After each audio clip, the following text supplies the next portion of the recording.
Como un cuento de nunca acabar, podría calificarse la política de bloqueo de Estados Unidos contra Cuba. Desde el 6 de abril de 1960 ya Lester Mallory lo definía como una manera de llevar miseria y hambre a la economía cubana y así acabar con el gobierno y con el apoyo del pueblo al proceso revolucionario. Precisamente de la política de bloqueo de Estados Unidos contra Cuba estaremos hablando hoy en estos 27 minutos de programa. Acompáñenos.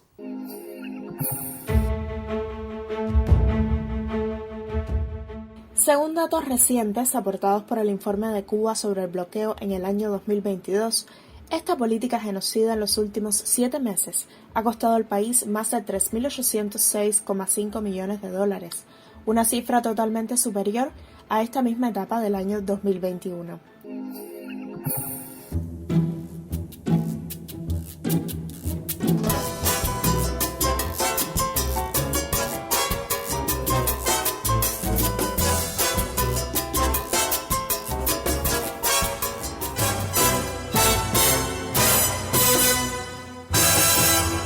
Comenzamos estos 27 minutos de debate en Buen Cubano para hablar sobre el bloqueo de Estados Unidos contra Cuba y para ello tenemos en el estudio a los doctores en ciencia Seida Barrera y el doctor en ciencias Ernesto Domínguez, ambos profesores del Centro de Estudios Hemisféricos y sobre Estados Unidos, CESEU. Bienvenidos al programa.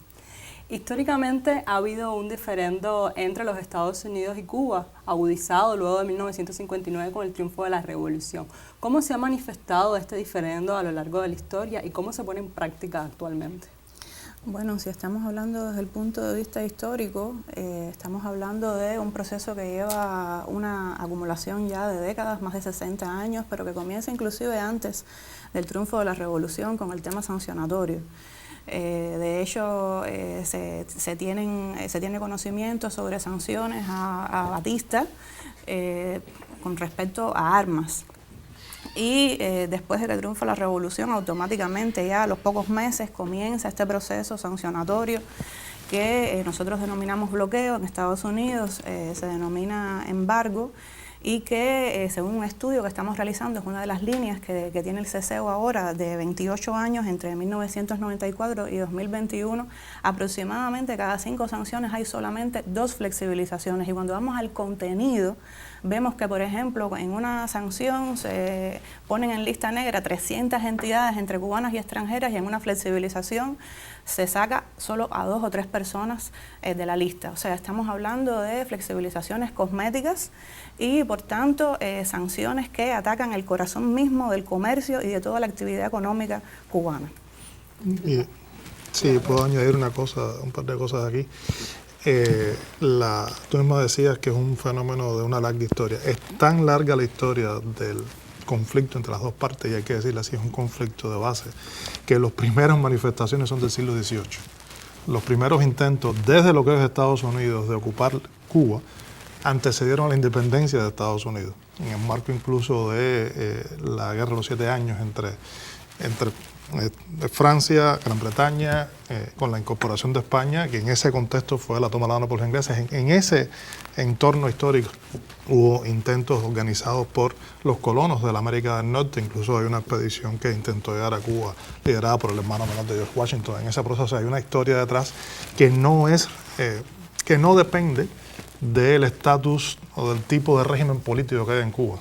Depende hay una curso de colisión, hay 2 proyectos nacionales en curso de colisión desde su propia formulación. El proyecto nacional cubano de crear un Estado independiente, crear una nación soberana, y el proyecto nacional de Estados Unidos no solamente de ser un Estado independiente, sino de ser una potencia. Y en ese contexto estamos hablando de Cuba está en su periferia inmediata, geopolítica básica, balance de poderes, esferas de influencia. Esos dos proyectos nacionales no pueden coexistir de manera pacífica, simplemente. Una de estas políticas, por supuesto, es el bloqueo. Ya la profesora hacía referencia a la diferenciación entre el nombre desde los Estados Unidos, desde Cuba, como se conoce aquí como bloqueo, como se conoce en Estados Unidos como embargo. ¿Cuál realmente es la definición que se debería utilizar y por qué? Ninguna de las dos. En realidad ninguna de las dos es suficiente porque ella te puede incluso explicar algunos detalles técnicos un poco mejor que yo, pero Desde el punto de vista técnico de definición, embargo en primer lugar, incluso en la acepción estadounidense, que es distinta a la acepción que utiliza la legislación cubana y el sistema jurídico cubano, se refiere a un grupo de medidas entre dos países y que solo afectan el vínculo entre esos dos países. Sin embargo, sabemos que las medidas estadounidenses son extraterritoriales en el sentido que afectan directamente a personas de terceros países e incluso a terceros estados de manera directa. Al mismo tiempo, no se corresponde estricto sensu con la definición de bloqueo que está asociada con la idea de bloqueo naval que se estableció desde 1909 en la conferencia naval que estableció determinados criterios en este sentido, aunque en algún momento sí lo hubo, si recordamos el bloqueo naval de 1962, que no fue denominado entonces bloqueo naval porque el bloqueo naval es un acto de guerra declarada y se le llamó cuarentena naval. O sea, aquí toda la terminología se ha utilizado siempre con un sentido marcadamente político que no define exactamente la realidad. En realidad, incluso si estuviéramos hablando de bloqueo naval, sigue siendo de un estado hacia el otro o de un grupo de estados hacia otro. Y aunque afecta la conexión con terceros, no afecta directamente a esos terceros, como sí lo hace en el caso de Cuba. Yo te digo que ninguno de los dos es realmente suficiente para definir lo que existe en este sentido. Quizás el bloqueo está más cerca de entre los dos, pero aún así no es suficiente. ¿Cuáles son estos otros tecnicismos entre las dos definiciones? Sí, por ejemplo, cuando se habla de extraterritorialidad, para ponerlo en cifras, según esta investigación que llevamos a cabo desde 1994 hasta 2021, identificamos en listas negras cerca de 224 personas extranjeras que han tenido algún tipo de vínculo con Cuba. O sea, ya aquí el término de embargo, que supone la suspensión del comercio entre dos países, ya rebasa las fronteras y ya rebasa el conflicto entre Cuba y Estados Unidos. Y además podemos decir que el área del comercio de esas 224 personas ha sido la más afectada, nótese, con 105 personas, y de esas, en el periodo Obama, y aquí debe resaltarse el papel primordial que puede tener el presidente de los Estados Unidos con respecto al bloqueo, se quitó más del 80% de los buques y más del 45% de las personas de esas listas negras. Por tanto, estamos hablando de, además, países, aquí identificamos a Panamá y España como los países que han sido más afectados, que además son dos de nuestros principales socios comerciales, tanto a la hora de importar como de exportar. Y por tanto, vemos que no llega a ser suficiente el término de embargo, pero al mismo tiempo tampoco el de bloqueo, por lo que explicaba el profesor Ernesto con la conferencia naval, y por tanto se tiene que ir hacia lo político, porque técnicamente, jurídicamente, ninguno de los dos términos es suficiente. Yo les propongo hacer una primera pausa en Buen Cubano, luego regresamos para seguir conversando sobre la política de bloqueo de Estados Unidos hacia Cuba.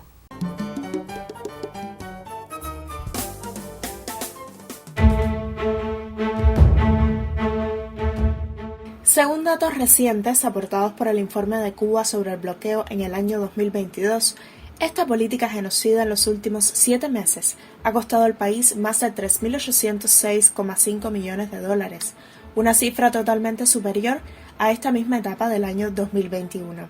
Como expresa el informe, el bloqueo ha tomado rumbos casi insostenibles para nuestro pueblo, pues tiene como blanco campos imprescindibles como vías de ingresos para la isla.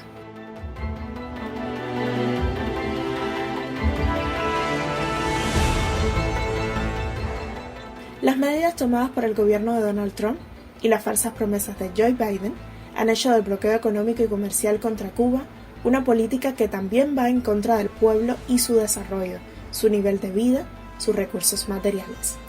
Muchos de los recursos financieros para Cuba son privados por esta política y decenas de bancos niegan sus servicios a nuestro país ante el temor de sanciones de un país como Estados Unidos que cierre el cerco a una nación como Cuba, que solo busca su soberanía ante las naciones del mundo. Enfrentar esta política no solo es cuestión de resistencia de cubanos y cubanas, sino también de constante renovación y abrir camino a nuevas oportunidades a pesar de las acciones impuestas.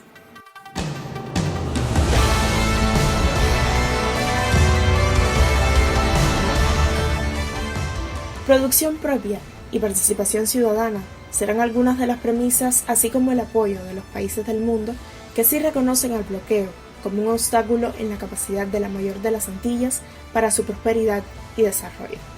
Elena Godínez Dalmau, en Buen Cubano.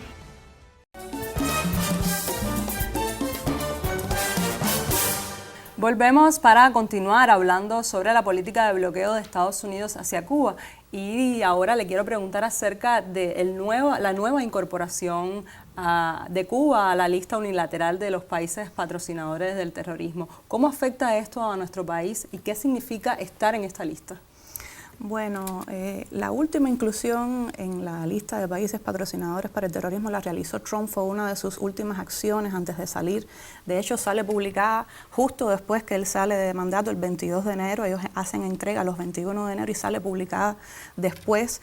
Y lo que la motivó fue porque durante la negociación de paz en Colombia, hubo un acontecimiento y Cuba se negó a extraditar, porque además en el derecho internacional, si Cuba estaba fungiendo como garante de las negociaciones de paz, no podía hacer una acción que además hubiera desatado posiblemente un ajusticiamiento, una toma de cuenta por parte de las autoridades colombianas, y eso fue la justificación para colocarnos nuevamente en esa lista de países patrocinadores para el terrorismo. La consecuencia de eso es que dificulta más todavía el comercio y las transacciones desde todo punto de vista.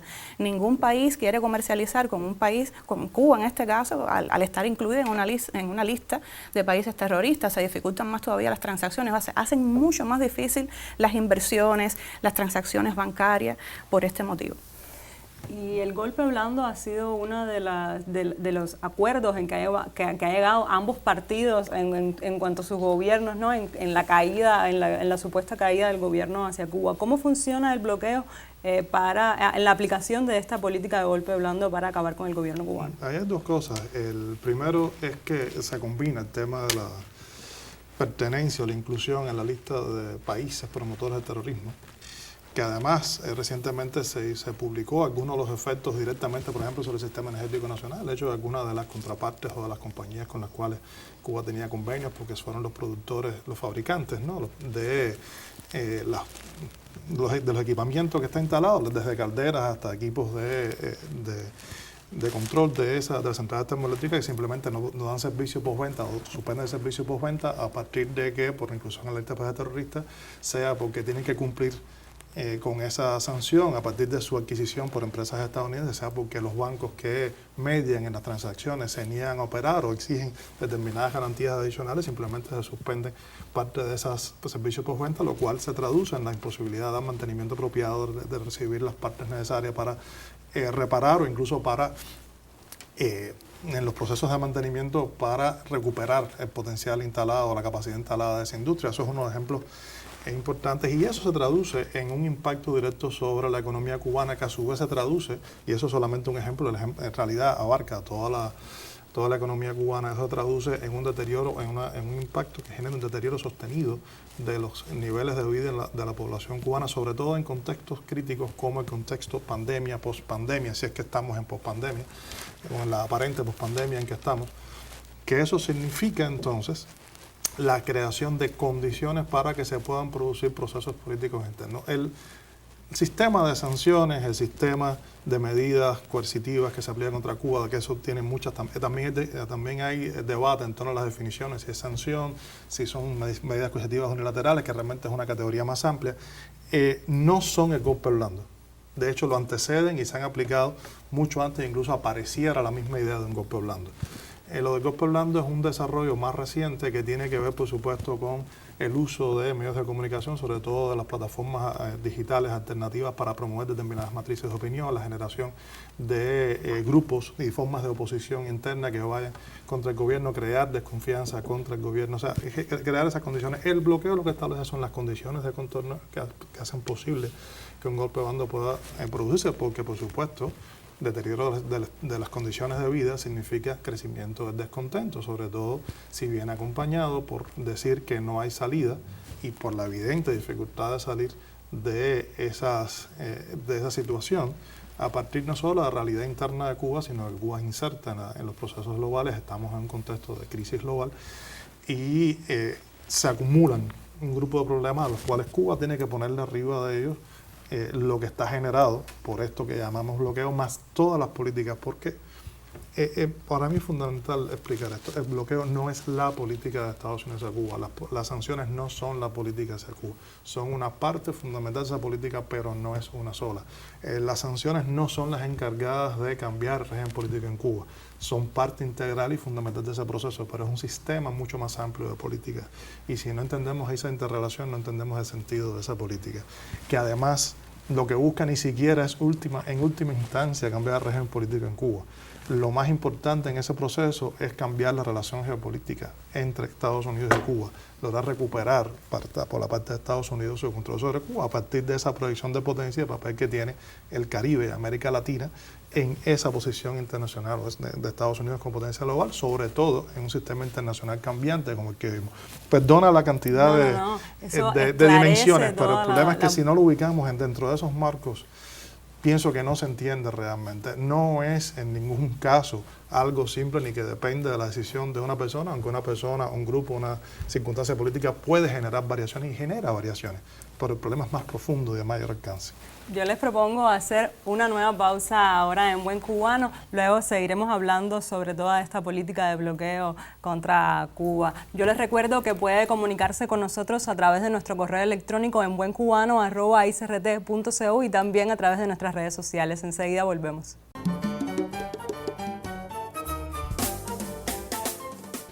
Gente que ha tenido mucha, pero mucha valentía en decir todo lo que piensan a través del bloqueo y todo lo que los cubanos hemos soportado.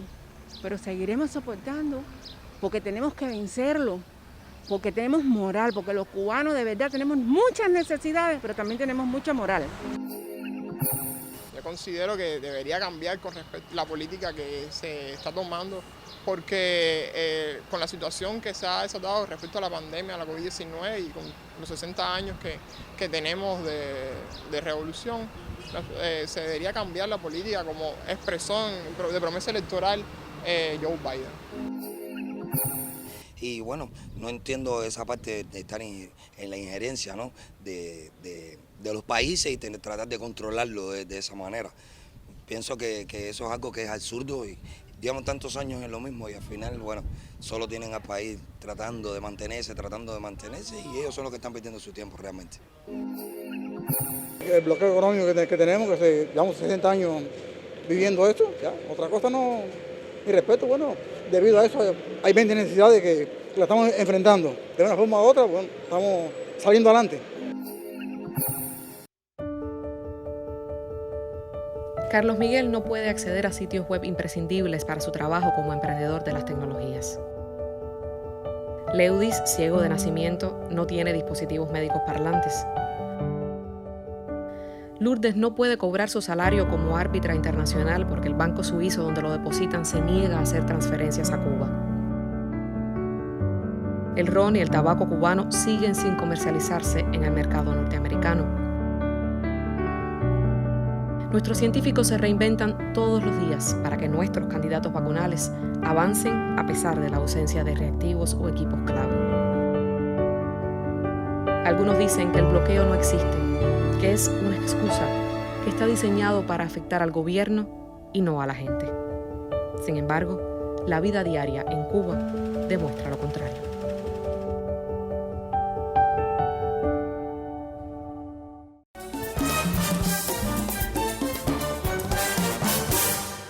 Volvemos a En Buen Cubano y seguimos conversando sobre el bloqueo contra Cuba y estábamos hablando recientemente sobre las sanciones que pesan contra Cuba. ¿Cuáles son las principales medidas unilaterales contra Cuba y cómo afectan el comercio mundial de nuestro país? Bueno, primeramente debemos decir que en este minuto se encuentra vigente la mayor parte de las medidas que se tomaron durante la etapa Trump, que ha sido la peor durante los últimos 25 años según nuestros estudios, y además ha tenido un efecto acumulativo porque se han sumado las 13 del periodo de Biden, con una sola flexibilización importante que es del 9 de junio de este mismo año por parte de Biden y que flexibiliza en alguna medida las medidas de Trump. que por ejemplo en 2019 estamos hablando de 19 medidas.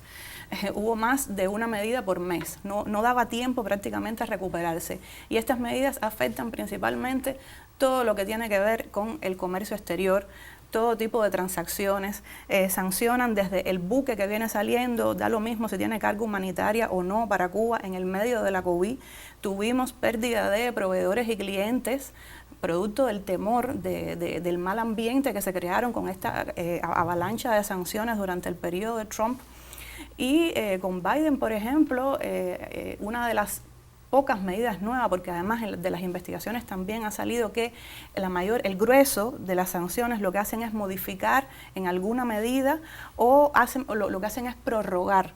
Más del 50% de las medidas lo que hacen es prorrogar o modificar algo que estaba establecido décadas atrás. Y aquí tenemos, por ejemplo, la sumatoria de las sanciones de Trump con las 13 de Biden y esta sola flexibilización, para que se tenga una idea de la cantidad de cosas que estaban maniatadas durante el periodo de Trump. Flexibiliza, por ejemplo, los intercambios people to people, que eran los grupos que venían a Cuba. También flexibiliza en alguna medida el intercambio educacional y académico, los viajes de contenido profesional de Estados Unidos hacia la isla, quita el límite de las remesas que tanto daño hizo a toda la población cubana, de 1.000 USD cada 4 meses, y al mismo tiempo autoriza las remesas por donación. Sin embargo, las remesas a determinadas personas sancionadas, miembros de nuestro gobierno o miembros de nuestro partido, todavía permanecen vigentes. Y entonces lo que se da es una imagen cosmética, quitando las flexibilizaciones, quitando algunas personas de la lista, pero vimos que el grueso, por ejemplo, con Trump, más de 300, en total más de 500 personas ingresaron a listas negras, entre personas naturales jurídicas y además debemos añadir a los buques. Sí, más de 580 que además fueron básicamente entidades económicas dentro de Cuba, incluyendo las que procesaban remesas, que las 5 mayores empresas hoteleras en Cuba, las empresas financieras o las entidades financieras que procesaban la remesa. Prácticamente todas las principales entidades económicas en Cuba están incluidas en esa lista, lo cual además le sumas a eso, que eso es más la lista de países terroristas, más todo el entramado de leyes sancionatorias originales, que hay un detalle importante. Esto no es en vez de la ley Helms-Burton, en vez de la Torricelli, en vez de los efectos que tiene las regulaciones introducidas después a partir de la aplicación de la ley de comercio de enemigo, que oficialmente Cuba es enemigo de Estados Unidos según ellos, sino que es además de todo eso, porque es por eso que están enredados pensar en la verdadera entidad y el alcance de ese entramado de sanciones. Y con la toma de poder de Biden pensábamos que él iba a continuar la política de normalización que en su última etapa... ¿Pensaban algunos? Sí, pensaron algunos que en su última etapa llevó Obama con Cuba. Esa política de normalización no ha sucedido. Es que eso tengo que decir que era una esperanza vana, por muchas razones. Primero, Biden, la primera y más evidente, Biden y Obama son dos personas diferentes que tienen dos experiencias diferentes. Biden es una persona que tiene la edad suficiente como para haber sido un Cold Warrior, un guerrero frío de la Guerra Fría. Él se formó como político en medio de la Guerra Fría, eso es un factor. Él tiene una perspectiva de política exterior muy distinta a la de Obama y lo estamos viendo ahora mismo. Además, las circunstancias son diferentes, tanto a nivel global, en América Latina, como dentro de Cuba. Hay una percepción de debilidad dentro de Cuba que no existía o no tenía el mismo alcance en la época de Obama. Además de las dinámicas internas donde la presidencia de Biden es muchísimo más débil internamente que lo que era la de Obama.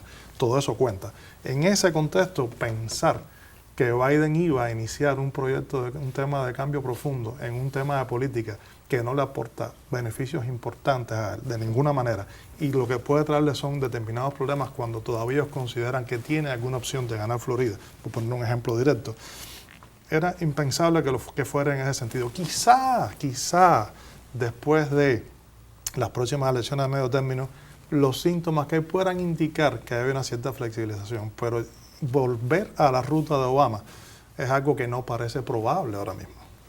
Hipotéticamente, si mañana anunciaran que el bloqueo contra Cuba se elimina, ¿qué debería pasar internamente en las leyes de Estados Unidos para que eso pase? ¿Qué deberían quitar? ¿Qué debería suceder para que eso pase? Para que anuncien eso tendrían que cambiar toda una legislación inmensa. por lo menos son 2 leyes básicas específicamente sobre el bloqueo. Son regulaciones emanadas de legislación aplicada a Cuba, que son la Ley de Comercio con el Enemigo, de la cual sale la Cuban Asset Control Regulation de 1963, que es de donde sale una buena parte de las regulaciones estas. Eso es leyes solamente, de las más importantes. La ley de 2000, que es de la reforma de las sanciones y demás, que es la que incluye las categorías de viajeros. Pero arriba de eso, son decenas, solamente el levantamiento de este que hemos hecho de los últimos 28 años anda por 178, ¿no? 179 resoluciones sancionatorias o regulaciones sancionatorias que sean nuevas sanciones o que son modificaciones o prórrogas o extensiones en el tiempo de sanciones existentes, con 80 modificaciones por ahí. Un entramado de leyes que tiene muchísimos temas para hablar y que no quedan, por supuesto, en el bloqueo, sino que va más allá esa política hostil de Estados Unidos contra Cuba y ese diferendo que es histórico y que lleva más de 60 años. Nosotros terminamos por hoy, seguimos en otros momentos hablando de la vida cotidiana de este país.